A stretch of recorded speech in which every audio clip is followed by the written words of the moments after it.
Bitcoin's price increased on Wednesday, while most other risk assets slipped after U.S. lawmakers failed to reach a government funding agreement, sending the government into shutdown at midnight. Bitcoin gained about 2% on the day, trading just over $116,500, while equities pulled back as traders tried to size up the economic fallout. Yeah, we can see here in the last just week, Bitcoin's risen by $10,000. 10%. Wow. 10%. And then within the time of like midnight, October 1 until now, it's grown, 5% almost? Over $5,000? So why is it happening, Jackson? Yeah, you want to know more? Yeah, I want to know more. Here it is. The move underscores an evolving view of Bitcoin, not just as speculative asset, but increasingly as a store of value during geopolitical dysfunction. That's the same role that gold has historically played. Okay. And gold also spiked to an all-time high also on Wednesday. Yeah, so the political backdrop was messy. Democrats, led by Chuck Schumer and Hakeem Jeffries. Your goats, by the way. There's my guys right there. I'm always talking about them. They pushed to extend enhanced Obamacare tax credits as part of a funding bill, but the measure didn't get enough votes in the Senate. So President Trump is now threatening broad benefit cuts if no deal gets done. So while the DC gridlock played out, investors moved into gold and Bitcoin as a safer option of investing than your typical stocks or S&P 500. Right. Makes sense. And let's not forget, Bitcoin is already up roughly 25% year to date. A lot of that is tied to institutional adoption, with Wall Street firms increasingly willing to treat it as a portfolio allocation and not just a quick trading vehicle. Yeah, but it raises the question, is Bitcoin finally stepping into that digital gold role for investors? So for more on the story, I spoke with Ash Egan. Headphones are back on now. Headphones back on. We needed to hear to Ash Egan. Yeah, we need to hear our brother talk. So I said, we thought it looked lame to have them on, and we always have them on, but I forgot that we kind of need them to listen to talk about what Ash talks about. So here is Ash Egan. Thank you, Jackson, for having me. Great to be here. I'm Ash Egan. For all those listening in, founder of Archetype. We are an early stage crypto fund focused on all things crypto and Web3, based here in New York. We're 4 years old, so we're founded in 21, and just last week we announced our third fund, which is $100 million. And yeah, happy to talk about crypto, Bitcoin, whatever you think listeners would be most interested in learning more about today. For my first question for Ash, Bitcoin rose while other risk assets fell as the U.S. government shut down. Does this signal that investors increasingly see Bitcoin as a digital gold, a store of value in times of political distress?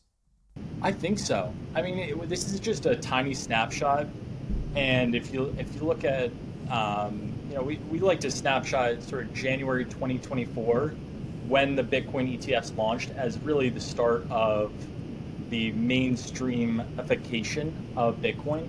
Now anyone can access Bitcoin. It's you don't have to go into Coinbase.com or buy it on crypto sites or wherever it may be. And so I think we're seeing it across institutions, obviously folks who have been in the industry for years, but institutions, corporates, family offices, individuals.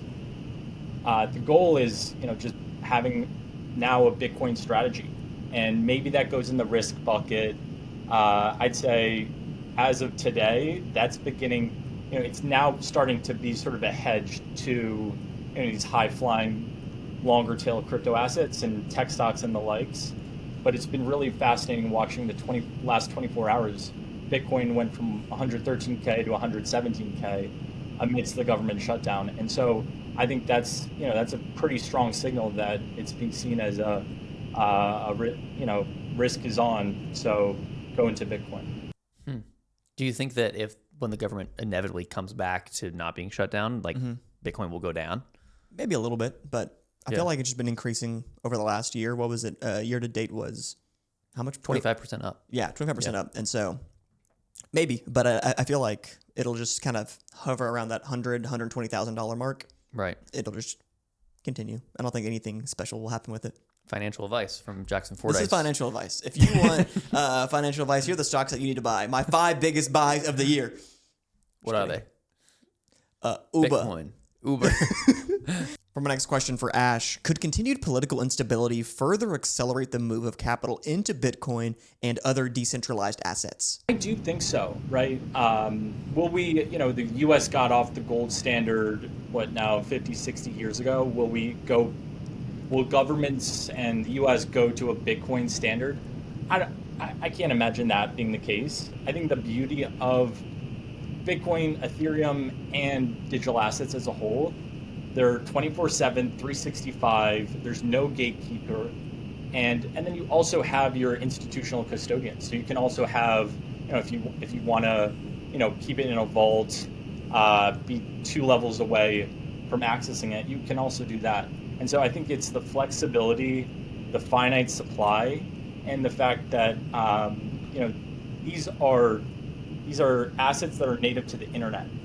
And we think over a long enough time period, the delta between gold and Bitcoin is just going to collapse.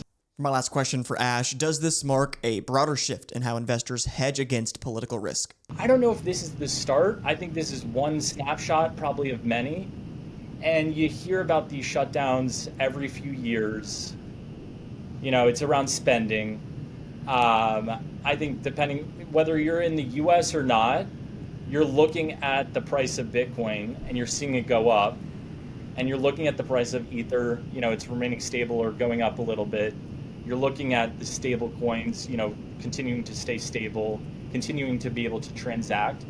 And look, I think it's just one event amongst many that acts as a broader education moment for why digital assets and crypto are so powerful and, will be adopted by billions over the next few decades. And so I would say it's one snapshot of many, but certainly a fascinating case study to follow.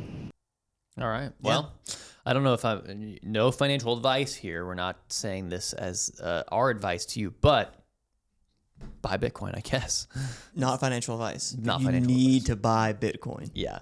But you should be buying Bitcoin, You have to. and you can let people know that I have to. told you this. Exactly. Josiah told you. But this is not financial advice. From Venture Daily. Thank you to Ash Egan for being on the show today.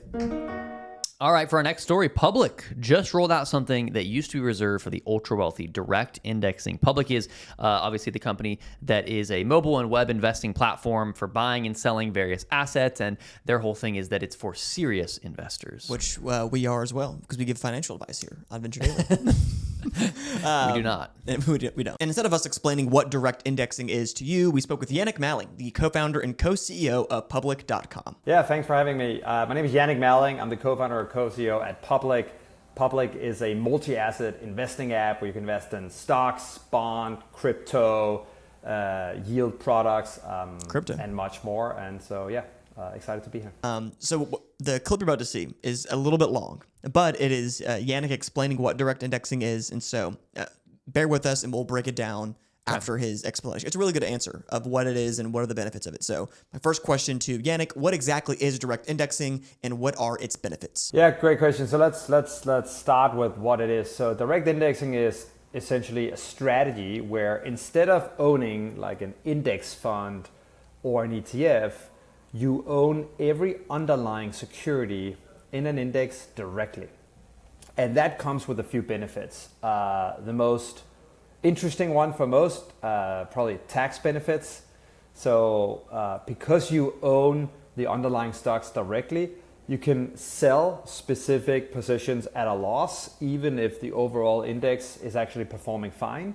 And those losses can then be offset against future realized gains, either from other investments, from crypto, real estate, even up to $3,000 per year of your regular income. And if you don't have any capital gains that year, you can always carry it forward.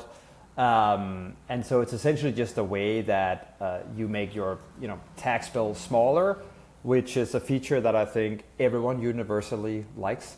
So that's the first benefit, tax benefits. The second one, which I think is really cool, is you can edit the index strategy, right? So you can't right now go in your investing app and double click on an ETF and say edit, right? You can actually do that in direct indexing. So say you want to own the NASDAQ Tech 100. Well, the 10th largest position in that index is actually Costco.